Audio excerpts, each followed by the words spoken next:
Judge has stated that he is considering life behind bars for a woman who laughed while waiting to be sentenced for going after a young girl. Vicky Bevan, age 37, admitted to going after a young girl and carrying out acts on her victim along with Paul Rafferty, who aged 62. She also went after the victim with a second man who is 42-year-old Tony Hutton. The incident was filmed and photographed, which ultimately led to the arrest of the trio from St. Helens. The depraved individuals were due to sentencing on Friday, but Judge Andrew Maneri, QC, adjourned the proceeding, telling Bevan, quote, "Just when you think you've heard the worst, another one comes walking along." Standing in the dock, Bevan laughed and smiled with the prison officers in the dock before wiping away tears with a white tissue when the judge came into the court. Judge Maneri stated that he is considering an indefinite or a life sentence for Bevan. Later told her lawyers that he wanted written submissions on the matter before he decides. Quote, "Of particular concern to the court, it is the fact that there are exchanges of messages which are shockingly depraved fantasies, and they did not refrain or remain as fantasies. Some of these were played out in real life. I won't go into detail as of right now. All three will remain in custody to be sentenced on May 13th, when the full facts of the case will be opened in court. During an earlier court appearance, Bevan admitted one count of going after the minor under 13, 5 counts of assaulting the minor under 13 by a certain way, 2 counts of yet again going after a minor under the age of 13, 1 count of activities with a minor, and 1 count of enticing a minor to engage in certain types of activity. Bevan also pled guilty to 15 counts of making a indecent image of a minor. The court heard the charges involved, making category A the most serious category for injuring a child, along with images of the victim, along with category B and C images.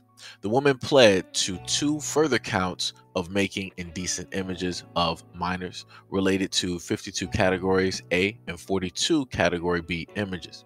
Bevan also admitted 3 counts of disturbing indecent photos of minors relating to sharing 10 category A and 2 category B and 18 category C images. She admitted to 2 counts of possessing extreme images relating to 100 grossly offensive, disgusting, or otherwise obscene animal type images. Rafferty previously admitted 1 count of going after a minor, 1 count of assaulting a minor, 1 count of assaulting a minor under the age of 13, and 6 counts of making indecent images of a minor in categories A to C. Hutton previously admitted 1 count of going after a minor under 13 and 3 counts of making indecent images of a minor related to category A and 1 category C image. So, as I've stated previously in a multitude of other videos, the purge, right, that took place in Europe some time ago, where they made everybody conquistadors and, explorers and, all of these, types of titles that they want to give.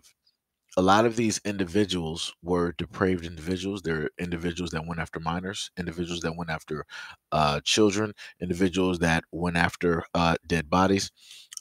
They were also individuals that were murderers, individuals that were into a variety, right, of heinous types of acts. And this is what Europe tried to purge unsuccessfully, right, off of their land, right, and out of their blood. Like I said, unsuccessfully. What Europe decided to do was place them in South Africa. They placed them in Australia. They placed them in North America. They placed them in South America. They also placed them as well as Canada. And they wanted to get them as far away as possible so that they can basically start off as a clean slate. But no matter how much they tried to purge, directly out of the land, You can't purge something that is woven into the seams, that is a part of the fabric, that is a part of the makeup. And these are the same acts that I happen to see repeatedly as time goes on, and from a variety of news stories that don't happen to make the light of day. And this is why you have a lot of other people out here who seem to believe that Black people and minorities are the main ones that make up the overwhelming crime, when it deals with, let's say, the United States, or when it deals with the UK, when realistically it's going to be the greater majority, the population, the ruling class, who just so is committing all of those crimes and those atrocities, but they want to hide those and body block those by way of putting Black people and then minorities as the number one scapegoat, as the look over here, look at what they're doing. Don't pay attention to us, but pay attention to the people that don't look like you. Look at what they're doing over there. Oh, isn't that dangerous? Look at, but this is what y'all doing. And like I told you guys before, European descendants, the main thing that's going to take place, right, is those who placed, Black people, indigenous people into captivity, shall they themselves be placed into the exact same captivity, right?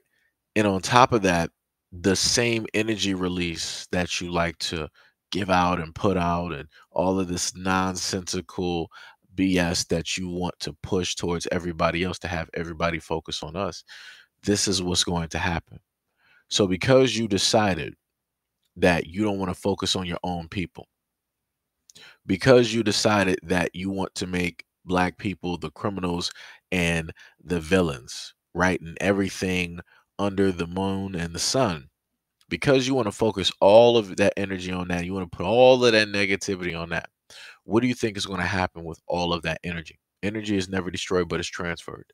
So all of that negative energy that you've ever released, that you've ever placed directly on Black people, is going to come hard and fast directly onto all of your people indiscriminately. Indiscriminately. And you guys are going to more than likely take it a lot worse than we ever did. And yet nobody's going to care, because this is what it is at the end of the day. You brought all of this on yourselves. So the dwindling population that you have, the dwindling birth rate that you have, the high increase in crime that you have, the high increase of ODing that you have, the high increase of alcohol and drug use that you have, and so on and so on and so on. These are things that you brought onto yourself because you decided that you wanted to throw all of this energy and focus on another group of people. And you decided that you wanted to allow your people the liberty to slide by and do whatever it is that they wanted to do, because you felt that, oh, it's not going to affect our community, it's not going to come back onto us. That's the same thing that y'all thought about the crack epidemic. And look what happened during that. Whew, that drug use started hitting y'all in the 90s. And then, once the Black community, we have some rappers and entertainers started talking about lean and different stuff like that. Y'all didn't really sit up there and care. I was like, ah, yeah, let them do whatever they're going to sit up there and do. Hmm. You know what happened? Then your little boys wanted to start to become rappers. Your little girls want to start to become rappers and entertainers. You know what they started doing? They started modeling and doing the exact same thing that they've always been doing, which is using prescriptions in order to try to level out, in order to try to numb their emotions and to numb reality away. So now you got that high opioid usage that is taking place, that is taking y'all out faster than an asteroid hit the dinosaurs. It's taking y'all out. But like I said, even still, with all of this going on, that's displacing, that is happening, that is taking out your population, your people, your family, your friends, and including your little dog too, you still magically find the time and the energy to be like, no, no, no, no, no. It's not really that serious. Let's just sweep that under the rug. Look at what the African American community is doing. Look at what those Black folks are over there doing. Look at their communities. Look at how they can't manage. Look at how they can't do that. See how we built them? Amazing. Amazing. Y'all the main ones always talking about how y'all built something, but you forget that black people are the first ones to teach you how to bathe and that taught you how to separate your dead from the living and also how to teach you how to separate your trash and your pets from the inside and put all of that out because y'all kept everything indoors. But I digress. Anyways, as I normally state to you guys before, all of this is able to happen due by way of adults. And as I've commonly stated on this platform before, adults just don't care. You clearly have three adults that decided to commit to this action that will inevitably end up changing that little girl for the rest of her life. And then you have a judge sitting there and he is stating, I'm thinking about. There's nothing to think about when a child is directly involved. But I forgot. Like I told you guys before, it's a lot bigger than what it seems. The moment in time that you have judges or lawyers hesitating to basically give a permanent stay or an alternative sentence that would inevitably take these people off the board, you know which side they exactly play for. But like I said, it is what it is at the end of the day because adults realistically don't care.